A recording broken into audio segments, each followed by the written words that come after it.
అందరికీ నమస్కారం అండి. Welcome to our YouTube channel. ఈరోజు మనం వీడియోలో తల్లికి వందనం సంబంధించిన పూర్తి సమాచారం తెలుసుకుందామండి.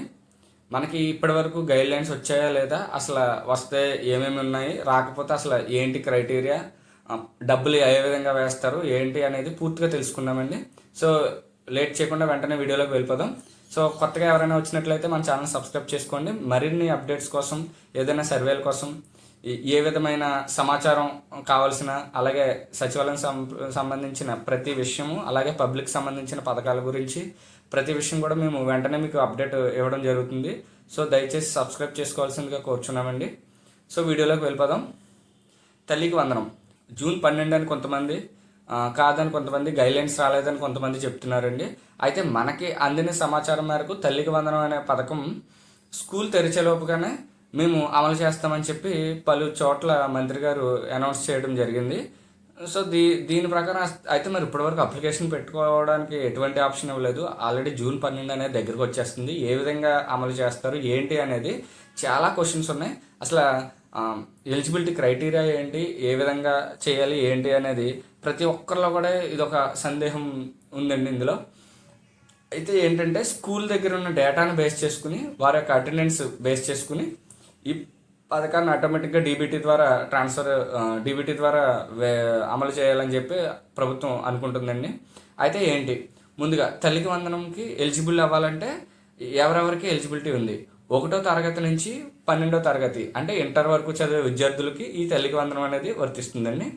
ప్రతి ఒక్క విద్యార్థికి అంటే ఒక కుటుంబం, ఒక తల్లికి ముగ్గురు ఉంటే 15,000, నలుగురు ఉంటే 15,000, ఒకరే ఉంటే 15,000. సో ముందుగా ప్రభుత్వం ఏవైతే చెప్పిందో అదే అమలు చేస్తామని చెప్తున్నారు. అయితే అధికారికంగా ఇప్పటి వరకు ఎటువంటి జీవో కానీ గైడ్లైన్స్ కానీ రాలేదు, కానీ ఆటోమేటిక్గా మేము అమలు చేసేస్తామని చెప్తున్నారు.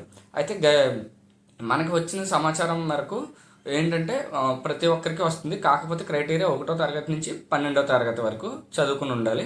సో అయితే ఏ విధంగా అమలు చేస్తారు, ఇప్పుడు మా పిల్లలు ఇప్పుడు 1వ తరగతిలో జాయిన్ అయ్యారండి, ఈ సంవత్సరం వస్తుందా, రాదండి. గత ఆర్థిక సంవత్సరం, గత అకాడమిక్ ఇయర్ అంటే 2024-25 సంబంధించిన అకాడమిక్ ఇయర్కి సంబంధించిన డీటెయిల్స్ అన్నీ కూడా స్కూల్ డేటాబేస్ అంటే స్కూల్కి సంబంధించిన వివరాలన్నీ కూడా ప్రభుత్వానికి అందజేయడం జరుగుతుంది. సో ఆ వివరాలు బేస్ చేసుకుని ఈ పథకాన్ని అమలు చేస్తారు. ఆ విధంగా ఇప్పుడు ఈ సంవత్సరం 1వ తరగతి జాయిన్ అయిన వారు అందులోకి రారు, ఆ క్రైటీరియాలోకి రారు. అలాగే 12వ తరగతి కంప్లీట్ అయిపోయిందండి, ఇప్పుడు డిగ్రీ లేదా బీటెక్ జాయిన్ అయ్యారు, వారికి వస్తుందండి. ఎందుకంటే గత సంవత్సరం వారు 12వ తరగతి కాబట్టి వారికి వస్తుంది. నెక్స్ట్ పాలిటెక్నిక్ చదువుతున్న వాళ్ళకి వస్తుందా, వాళ్ళు ఇందులో కవర్ అవ్వరండి, వారు విద్యా దీవెనలో ఫీ రింబర్స్మెంట్ కేటగిరీలోకి వస్తారు. సో తల్లికి వందనంలోకి రారండి. Next attendance 75% attendance minimum criteria అండి, 75% ఉండాలి. నెక్స్ట్ వచ్చేసి ఇది ఏ విధంగా వేస్తారు ఏంటి, అటువంటి అప్లికేషన్ ప్రాసెస్ ఏమీ లేదు కదా, మాకు ఎటువంటి సమాచారం తెలియదు అంటున్నారు ఎవరిని అడిగినా అని చెప్పి అంటున్నారు. అవునండి, స్కూల్ డేటాబేస్ బేస్ చేసుకుని వెళ్ళిపోతుందండి. అయితే ఇక్కడ మనకి రీసెంట్గా వచ్చిన అప్డేట్ ప్రకారం 4 క్రైటీరియాలు ఉండాలండి. ఒకటి వచ్చేసి తల్లి యొక్క ఖాతా నెంబరు ఉండాలి, యాక్టివ్లో ఉండాలండి. బ్యాంక్ అకౌంట్ నెంబర్ అనేది ఎవరైతే తల్లి ఉన్నారో ఆ తల్లి యొక్క బ్యాంక్ అకౌంట్ యాక్టివ్లో ఉండాలి, ఇన్యాక్టివ్లో ఉండకూడదు. సో అదొకటి చెక్ చేసుకోండి. 2, ఆ అకౌంట్కి ఎన్పిసిఐ లింక్ అనేది ఉండాలండి. ఎన్పిసిఐ లింక్ అంటే national payment corporation of India. So పథకానికి సంబంధించిన ప్రతిదీ డైరెక్ట్ బెనిఫిట్ ట్రాన్స్ఫర్ ద్వారా వెళ్ళాలంటే పేమెంట్ కార్పొరేషన్ అంటే ఎన్పిసిఐ లింక్ ఉన్న వాటికి మాత్రమే ఎటువంటి ఇబ్బంది లేకుండా పడతాయండి, మిగతా వాళ్ళకి అమౌంట్ అనేది రాదండి.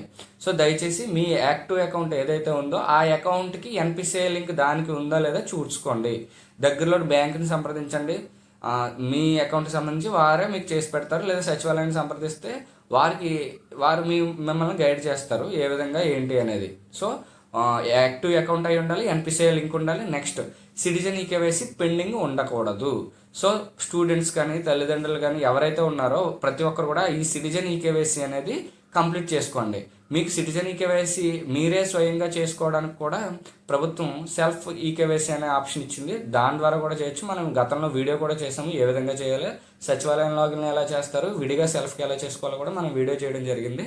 ఆ వీడియోలో చూసి సిటిజన్ ఈకేవైసీ సెల్ఫ్గా చూసుకోండి, లేదా సచివాలయం సంప్రదించి ఈకేవైసీ అనేది కంప్లీట్ చేసుకోండి.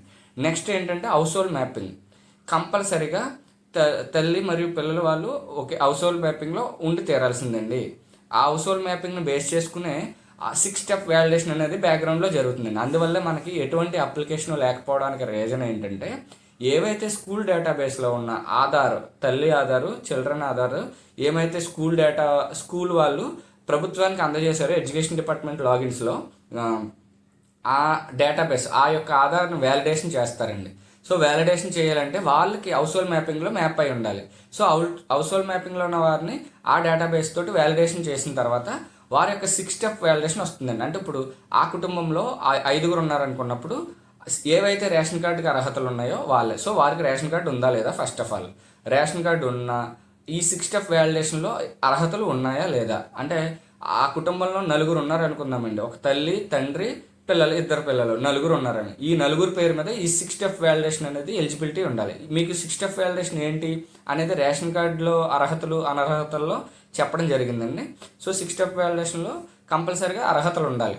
ఈ అర్హతలు అంటే మీకు తెలిసిందే, 4 వీలర్ ఉండకూడదు, అలాగే 6 మంత్స్ యావరేజ్ ఎలక్ట్రిసిటీ యూనిట్స్ 300 మించి ఉండకూడదు, అలాగే అర్బన్ ప్రాపర్టీ 1000 స్క్వేర్ ఫీట్ మించి ఉండకూడదు, అలాగే వెట్లాండ్, డ్రైల్యాండ్ 10 acres మించి ఉండకూడదు, వెట్లాండ్ అయితే 3 acres, డ్రైల్యాండ్ అయితే 6 acres మించి ఉండకూడదు. అలాగే వారి పేరు మీద ఇన్కమ్ ట్యాక్స్ రిటర్న్స్, అంటే ఈ ఇంట్లో ఏ ఒక్కరు ఇన్ఎలిజిబుల్ అయినా ఎంటైర్ ఫ్యామిలీ యూనిట్ కింద చూస్తారు కాబట్టి యూనిట్ అనేది మొత్తం ఇన్ఎలిజిబుల్ అయిపోతుందండి. సో ఈ 6 దశలు అనేది ఎలిజిబిలిటీ ఉన్నవారికి. సో నేను చెప్పిన స్టెప్స్ ఉన్నాయి కదండి, బ్యాంక్ అకౌంట్ యాక్టివ్లో ఉండాలి, ఎన్పిసిఐ లింక్ ఉండాలి, అలాగే హౌస్ హోల్డ్ మ్యాపింగ్లో ఉండాలి, సిటిజన్ ఈకేవైసీ పెండింగ్ ఉండకూడదు. సో ఈ 4 ముఖ్యమైనవండి. సో 5వది వీటిని బేస్ చేసుకుని గవర్నమెంట్ ఈ డేటా మొత్తాన్ని వ్యాలిడేషన్ చేస్తారు. ఈ వ్యాలిడేషన్ చేసినప్పుడు వారికి రేషన్ కార్డు పొందే అర్హత ఉందా లేదా చూసుకుని, అలాగే ఆ 6 స్టెప్ కూడా చెక్ చేసుకుని అప్పుడు వారికి మాత్రమే ఇవన్నీ అర్హతలు ఎవరికైతే ఉన్నావో వారికి మాత్రమే అకౌంట్ డీబీటీ తోటి స్కీమ్ మొదలుపెట్టిన వెంటనే వారికి అమౌంట్ రావడం జరుగుతుందండి. మిగతా వారికి ఏ ఒక్కటి సమస్య ఉన్నా మీకు డబ్బులు అందవండి. ఇది మాత్రం క్లియర్ అండి. ఇదండి మనకి ఈ తల్లికి వందనం సంబంధించి ఈ ప్రతి ఒక్క అంశంలో మీకు సంబంధించి వివరాలన్నీ కరెక్ట్గా ఉన్నాయో లేదో సరి చేసుకోండి. ఏమన్నా ఉంటాయి బ్యాంక్ అకౌంట్ యాక్టివ్నెస్ కానీ, లేదా ఎన్పిసిఐ ఏ బ్యాంక్ అకౌంట్కి లింక్ అయ్యి ఉందో ఆ బ్యాంక్ అకౌంట్ యాక్టివ్లో ఉందో లేదో, లేకపోతే ఆ బ్యాంక్ అకౌంట్ కాకుండా మీకు యాక్టివ్లో ఉన్న బ్యాంక్ అకౌంట్ని ఎన్పిసిఐ లింక్ చేయించుకోండి.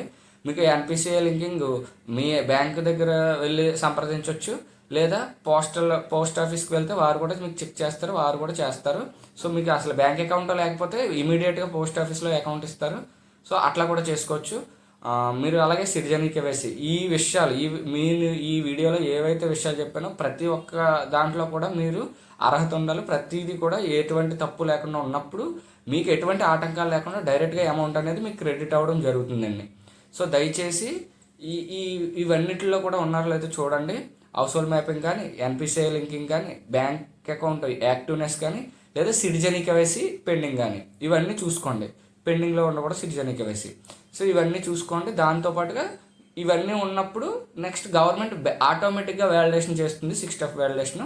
సో తద్వారా మీకు వస్తాయి. దీంతో పాటుగా మనకి వీడియో కాన్ఫరెన్స్లో ఏం చెప్పారంటే ఆగస్టు 15 ఫ్రీ బస్, మహిళలకు ఫ్రీ బస్ అనే పథకం కూడా మొదలు పెడతామని చెప్పారు. అలా అన్నదాత సుఖీభావ వచ్చే 2-3 నెలల్లో ఈ 3 స్కీమ్స్ కూడా ఇంప్లిమెంట్ చేసేసే దిశగా ప్రభుత్వం ఆలోచిస్తుంది.